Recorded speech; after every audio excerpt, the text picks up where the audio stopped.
Hello friends, Tina's kitchen and recipes मध्ये तुमचं स्वागत आहे। आज आपण उपवासाचं फ्रूट कस्टर्ड कसं करायचं ते बघणार आहोत। यात आपण custard powder, milk powder, cornflour असं काहीही न वापरता तरीही दाटसर हे फ्रूट कस्टर्ड करणार आहोत। उपवासाचा हा एकदम हेल्दी असा पदार्थ आहे। कधी तुम्हाला फराळ करायचा कंटाळा आला तेव्हा तुम्ही हे कस्टर्ड जरी खाल्लं तरी पुरेसं आहे। हे इतकं पौष्टिक आहे। अशा छान छान रेसिपी बघण्यासाठी चॅनलला सबस्क्राइब करा आणि सोबतच बेल आयकॉनवरही क्लिक करा। चला तर मग व्हिडिओला सुरुवात करूया। यासाठी आपण 2 वाटी मखाना घेतला आहे। मखाना हा प्रोटीनयुक्त पौष्टिक असा पदार्थ आहे। सोबतच आपण घेतलेला आहे अर्धा लिटर फुल क्रीम दूध, पाव कप साखर, 7 ते 8 काजू आणि 7 ते 8 बदाम। सुरुवातीला या मखान्यामध्ये आपण काजू आणि बदाम टाकणार आहोत आणि एकदम उकळतं गरम दूध यात टाकायचं। यात हे चांगलं मिक्स करायचं। यात गरम दूधच टाकायचं, थंड टाकायचं नाही, नाहीतर हे व्यवस्थित भिजले जाणार नाही। आणि आता साधारणपणे 20 मिनिटासाठी हे आपल्याला असंच भिजत ठेवायचं आहे। हा दुधात भिजवलेला मखाना आता चांगला भिजला गेला आहे। हे बघा किती मऊसूत तो भिजले गेला आहे।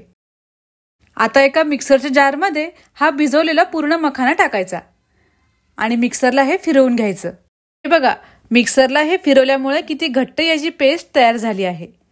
म्हणजे दुधात कस्टर्ड पावडरच्या जागी ही पेस्ट आपल्याला टाकायची आहे। यामुळे आपलं फ्रूट कस्टर्ड एकदम दाटसर तयार होईल। आता आपण गॅसवर हे दूध ठेवून चांगलं गरम करून घेऊयात। दूध आता तापलंय, थोडं याला असं मिक्स करत राहायचं आहे। शक्यतोवर हे कस्टर्ड करण्यासाठी फुल क्रीमच दूध घ्या, म्हणजे खाताना ते क्रीमी लागेल।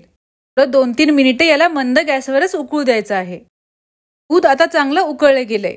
त्यात आता ही साखर आणि रंग चांगला येण्यासाठी त्यात काही केसरच्या काड्या टाकून चांगलं मिक्स करायचे आहे। केसर टाकणं तसं तर पूर्णपणे ऑप्शनल आहे, फक्त रंग चांगला येण्यासाठी आपण केसर वापरलं आहे।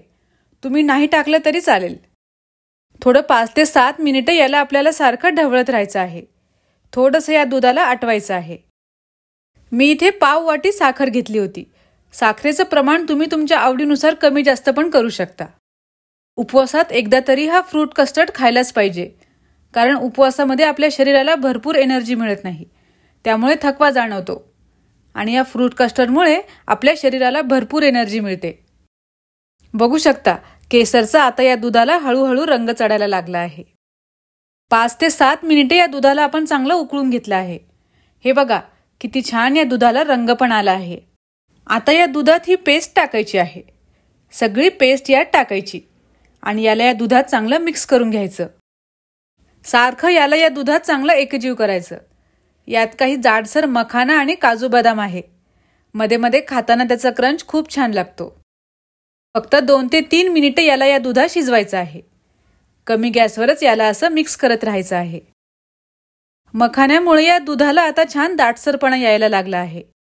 कस्टर्ड पावडरच्या जागी हा मखाना आपण वापरला, म्हणजे कस्टर्ड पावडरचं दाटसर होण्याचं काम या मखान्याने केलं आहे। दुधाची कन्सिस्टन्सी बघा, दूध आता छान दाटसर झालंय।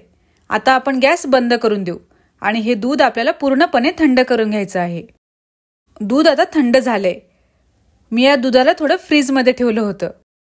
कस्टर्डमध्ये टाकण्यासाठी आपण इथे चिकूचे काप, अंगूरचे काप, डाळिंबाचे दाणे, सफरचंदाचे काप आणि केळीचे काप घेतले आहे। हे दूध पण बघा थंड झाल्यामुळे किती दाटसर आणि क्रीमी झालंय। अशीच या दुधाची कन्सिस्टन्सी आपल्याला पाहिजे। त्यात आता आपण आपल्याला पाहिजे तेवढे केळीचे काप, चिकूचे काप, अंगूरचे काप, सफरचंदाचे काप आणि डाळिंबाचे दाणे टाकून घेऊयात। तुम्हाला हे फ्रूट्स जितके कमी जास्त हवे तितके तुम्ही यात टाका। आणि आता यात हे फ्रूट्स चांगले मिक्स करून घ्यायचे आहे। तुमच्या आवडीनुसार कोणतेही फळ तुम्ही त्यात ऍड करू शकता। सध्या मार्केटमध्ये जे अवेलेबल आहे ते फळ तुम्ही यात टाकू शकता। फक्त संत्रा आणि मोसंबी टाकायची नाही, कारण ती फळं जास्त आंबट असतात। हे बघा हे सगळे फ्रूट्स आपण यात मिक्स करून घेतली आहे। किती छान मस्त दाटसर हे फ्रूट कस्टर्ड तयार झालं आहे। तर मग आता हे उपवासाचं फ्रूट कस्टर्ड नक्की ट्राय करून बघा। खूप हेल्दी आहे। भरपूर एनर्जीयुक्त हे फ्रूट कस्टर्ड आहे. व्हिडिओ आवडला तर लाईक, कमेंट आणि शेअर करायला विसरू नका. आणि हो, चॅनलला सबस्क्राईब केलं नसेल तर प्लीज सबस्क्राईब करा.